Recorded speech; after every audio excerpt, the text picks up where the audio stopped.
During the Sino-Japanese War, Japanese forces captured Nanking, China's capital, and the Chinese government fled to Hankow, further inland along the Yangtze River. After seizing and annexing China's Manchuria region, 1931, and Yehol province, 1933, the Japanese were looking for an excuse to invade and occupy the entire country. That pretext came in July 1937 when tensions between Chinese and Japanese troops engaged in military exercises on occupied Chinese territory resulted in a firefight near Peking, now Beijing. The Japanese used this incident to justify an all-out war against China. All this and more you will know in today's video, but don't forget to subscribe to the channel before proceeding in the video. In December 1937, the Japanese Imperial Army invaded Nanking, the capital of China, and massacred 300,000 of the city's 600,000 civilians and soldiers. The single worst atrocity in either the European or Pacific theaters of World War II occurred during the 6 weeks of bloodshed that came to be known as the Rape of Nanking. Before the actual military invasion of Nanking, a bloody conflict erupted in Shanghai in the summer of 1937. The Japanese army, which had anticipated a simple victory in China, was surprised by how well the Chinese forces there fought back. Even more brazenly, the Japanese declared that they would enslave all of China in 3 months. The Chinese troops' tenacity threw off that schedule, and the conflict continued throughout the summer and into the late fall. The Japanese were outraged, which stoked their desire for vengeance at Nanking. In November, at Shanghai, the Japanese finally defeated the Chinese, and 50,000 soldiers then marched on to Nanking. In contrast to those in Shanghai, Chinese soldiers in Nanking were poorly organized and led. They outnumbered the Japanese and had plenty of ammunition, but they withered under the intensity of the attack before launching a disorganized retreat. After only 4 days of fighting, Japanese forces stormed the city on December 13, 1937, with orders to kill all captives. Eliminating any threat posed by the 90,000 Chinese soldiers who had submitted was the top priority. The ultimate act of cowardice and a violation of the strict code of military honor instilled in them since they were young people was surrender. They hated Chinese POWs, as a result considering them to be subhuman and unworthy of life. The Chinese POWs were eliminated after being transported by truck to remote locations on the outskirts of Nanking. The savagery began as soon as they were assembled, with young Japanese soldiers encouraged by their superiors to inflict maximum pain and suffering on individual POWs to toughen themselves up for future battles and eradicate any civilized notions of mercy.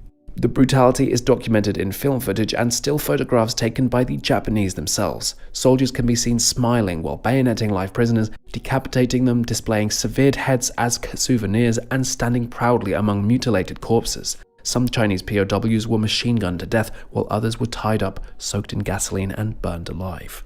A human who was among the last to survive the Japanese attack on Shanghai's South Station after heavy bombing. It was August of 1937. After the POWs were destroyed, the soldiers focused on the Nanking women, which led to an animalistic hunt. Young girls under 8 and older women over 70 were dragged away to be sexually abused. Japanese soldiers gang-raped more than 20,000 women. Some estimates put the number as high as 80,000, before killing them with bayonets or shooting them in the head so they would never be able to witness. Women who were pregnant were not spared. They were raped several times before having their bellies slit open and their fetuses torn out. When the Japanese stormed into a house and found a whole family, they forced Chinese men to rape their own daughters, sons to rape their mothers, and brothers to rape their sisters, while the rest of the family was forced to watch. Random acts of murder occurred throughout the city of Nanking, as soldiers frequently fired their rifles into panicked crowds of civilians, killing indiscriminately. Other soldiers murdered shopkeepers, looted their stores, and then set fire to their buildings, locking people of all ages inside. They reveled in the extraordinary suffering ensuing as people desperately attempted to flee the flames by scaling rooftops or leaping into the street. From mid-December 1937 to the beginning of February 1938, the incredible carnage, citywide burnings, stabbings, drownings, strangulations, thefts, rapes, and massive property destruction went on unabated for about 6 weeks. Anyone young or old, male or female, could be shot on the spur of the moment by any Japanese soldier for any reason. Throughout the city, corpses could be found. Nanking streets were said to have been literally littered with corpses. Those who weren't executed there and then were taken to the city's outskirts and made to dig their own graves, which were big rectangular pits filled with decapitated bodies from Japanese intergroup killing competitions. The Chinese were occasionally made to bury themselves alive in the ground by the Japanese. Following the unprecedented period of violence, the Japanese eased up and settled in for the duration of the war. To keep the population calm during the long occupation, Japanese soldiers distributed highly addictive narcotics such as opium and heroin to all ages in Nanking. An estimated 50,000 people became addicted to heroin, while many more ended up in the city's opium dens. Furthermore, the infamous comfort women system was implemented, which forced young Chinese women to work as slave prostitutes solely for the sexual pleasure of Japanese soldiers. The events in Nanking were covered up in the official Japanese press as well as on the front pages of newspapers such as the New York Times. Japanese news reports reflected the country's militaristic mood, in which any victory by the Imperial Army resulting in further Japanese empire expansion was celebrated. Japanese military correspondents' eyewitness accounts of the suffering of the people of Nanking also appeared. They reflected a mindset in which brutal dominance, often subjugated or so-called inferior peoples, was justified. Surprisingly, one newspaper, the Japan Advertiser, published a running total of the head severed by 2 officers engaged in a decapitation contest, as if it were a sporting event. Reports published in the Reader's Digest, New York Times, and Time magazine in the United States were met with skepticism by the American public. The stories being smuggled out of Nanking seemed almost unbelievable. Most Americans had only a passing knowledge of Asia, or were uninterested in it. Political leaders in both America and Britain remained overwhelmingly focused on the situation in Europe, where Adolf Hitler was rapidly rearming Germany while simultaneously expanding the Nazi Reich's borders through devious political maneuvering. But not everything in Nanking was lost. An international safety zone was established by a remarkable group of about 20 Americans and Europeans who remained in the city, including missionaries, physicians, and business owners. They boldly declared a 2.5 square mile area in the city's center off limits to Japanese people using Red Cross flags. Additionally, they repeatedly risked their lives by getting involved directly to stop the execution of Japanese men or the rape of women and young girls. These foreigners helped the Chinese day and night until they were worn out, becoming Nanking's unsung heroes. One of them called Nanking Hell on Earth in his observations of daily life, which they also recorded. Another person remarked, "I did not think that such cruel people could exist in the modern world." Within the safety zone, about 300,000 Chinese civilians sought safety.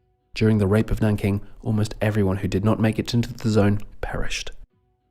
Japanese General Matsui Iwane gave the order to destroy Nanking in an effort to break the spirit of Chinese resistance. A large portion of the city was burned to the ground, and Japanese troops began a campaign of atrocities against civilians. In addition to slaughtering an estimated 150,000 male war prisoners, 50,000 male civilians, and at least 20,000 girls and women of all ages, many of whom were mutilated or killed, the Japanese also committed at least 20,000 acts of rape. Matsui was found guilty of war crimes by the IMT International Military Tribunal for the Far East and executed shortly after World War II ended. Explanations for Japanese soldiers' behavior should most likely focus on their brutalization, both in training and combat, and the military culture that encouraged them to see enemy human beings as animals. Of course, this was not unique to the Japanese army, but it was taken to an extreme there. The massacre was caused by specific circumstances of a specific time and place, rather than by national character. The Nanking rape was one of the greatest atrocities of modern times, and Iris Chang's book helps to keep that memory alive. However, as an explanation, it falls short. That's it for today's video. I hope this video will increase your knowledge. Do tell us what you think about this video in the comments, like this video, and don't forget to subscribe to the channel. Thanks for watching. We'll see you in the next video.